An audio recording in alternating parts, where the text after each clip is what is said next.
Bonjour et bienvenue à l'Urbain.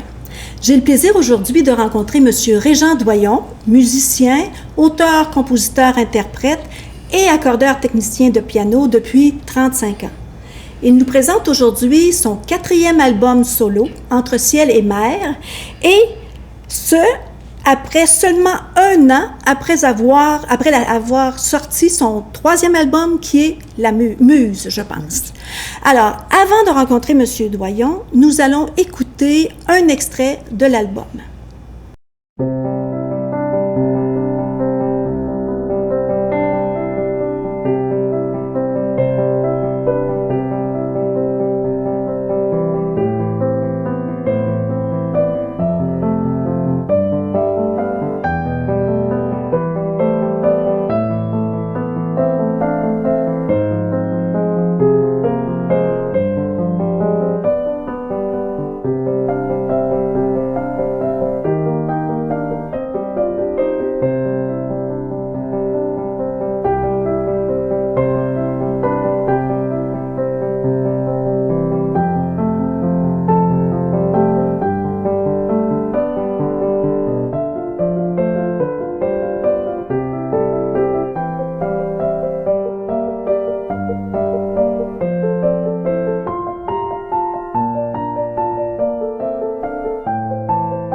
Bonjour, M. Doyon. Bonjour.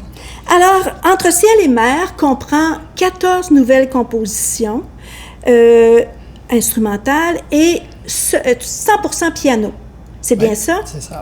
Et ça, là, mais est-ce que c'est la pandémie qui vous a inspiré? Parce que seulement en un an, 14 nouvelles pièces, c'est quand même beaucoup. Oui, la pandémie, oui, je dirais que les auteurs-compositeurs, les compositeurs, en tout cas, d'après ce que j'ai vu, ont beaucoup été inspirés, pas nécessairement par la pandémie, mais par le temps qu'il y avait de plus, là, bon, en faisant pas de spectacle, tout ça, il y avait le temps vraiment de composer, de s'interroger et d'avoir des idées. Moi, c'est un peu la même chose. Ça m'a pris un an. Des fois, ça prend plus que ça. Ça dépend vraiment du style musical. Là, c'est vraiment piano. Donc, je faisais ça à temps perdu. On s'entend, je faisais pas ça de 8 à 5. Là. C'était des moments que je prenais dans la journée qui étaient dédiés à ça parce que j'avais le temps de le faire, parce que j'accordais pas des pianos à cause de la pandémie. J'en faisais de temps en temps, mais à cause des contraintes, j'en faisais moins, évidemment. Et ces 14 pièces-là, comment les décririez-vous?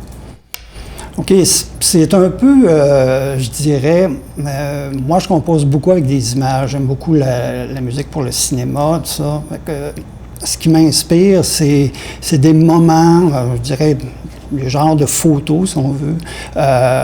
Bon, comme une pièce qui s'appelle Promenade sur la montagne. C'est des promenades sur la montagne, évidemment, au Mont-Arthabasca, pendant l'hiver, pendant l'été, tout ça. Fait que ça m'a inspiré cette pièce-là. Kings et Falls, c'est la même chose. Je fonctionne beaucoup avec des images. Je trouve que c'est un moyen, en tout cas pour moi, pour d'autres, c'est d'autres choses. Ça m'inspire, bon, comme la mer, le ciel, ces choses-là, c'est des images fortes qui m'inspirent toutes sortes de choses, évidemment, là, mais ça part un peu de là. Et j'ai écouté votre album et je l'ai vraiment trouvé extraordinaire. C'est vraiment là, relaxant. Et vous dites aussi que c'est épuré comme musique. Expliquez-nous ça. Épuré dans le sens de l'instrumentation. Bon, c'est piano solo. Moi, j'appelle ça épuré parce qu'il n'y a pas d'autre chose. Il n'y a pas de trio, puis il n'y a pas de quatuor, il n'y a pas d'ensemble musicaux. C'est vraiment seulement piano. Parce que normalement, même quand je compose pour plusieurs instruments, ça part toujours du piano. Les choses se rajoutent après, que ce soit des cordes ou d'autres choses. Mais là, j'ai laissé le piano parce que le piano se tenait bien par lui-même. Rendait ce que je voulais faire, ce que j'entendais. Puis cet album-là est quand même différent de votre troisième qui est Muse Oui. et qui est plus multi-instrument, là. Oui, il y en a quelques-unes. Il n'y en a pas tellement. C'est Muse, il y a beaucoup de piano. Il y a quelques pièces avec des cordes.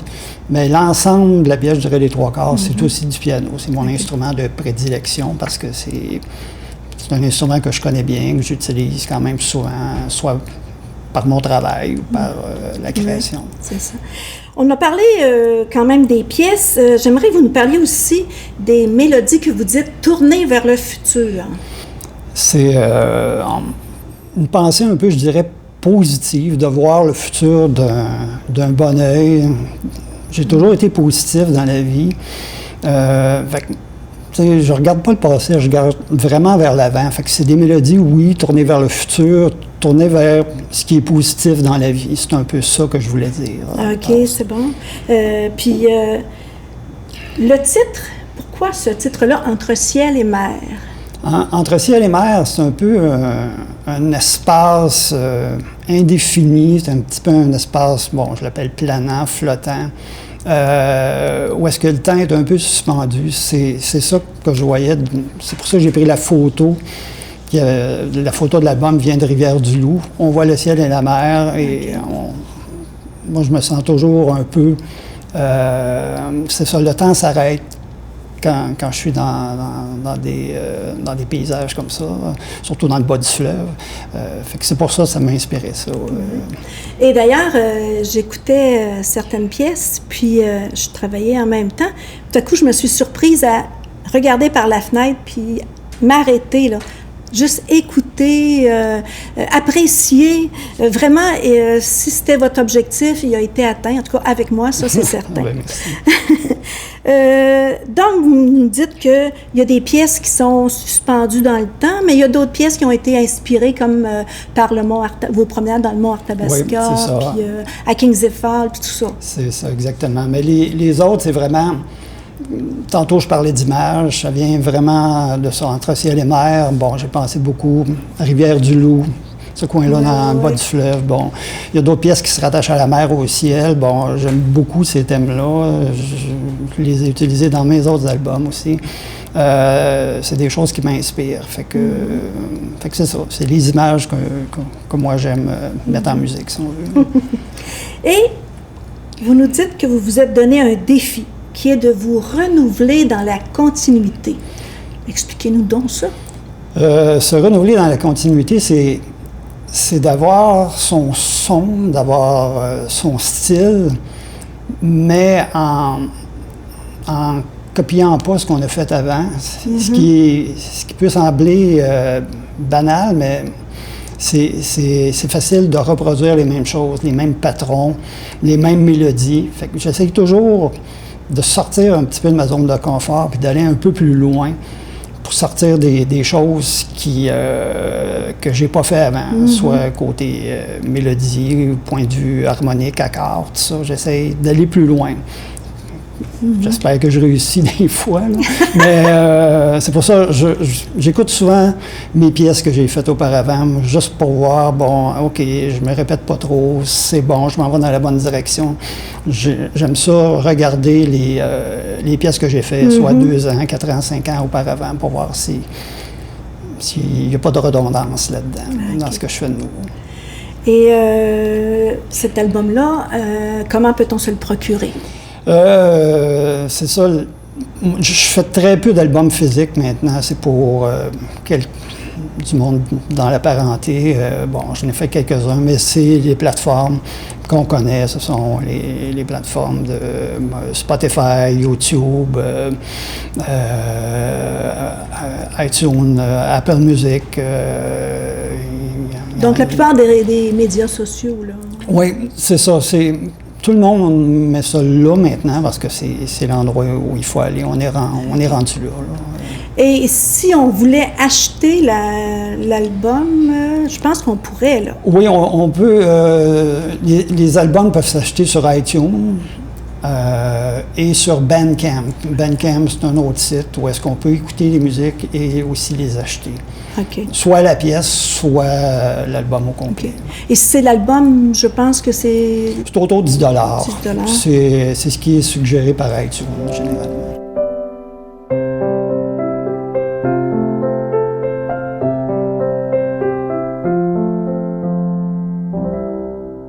Alors, vous, quand vous étiez enfant, adolescent, il y a certaines musiques qui vous intéressaient beaucoup.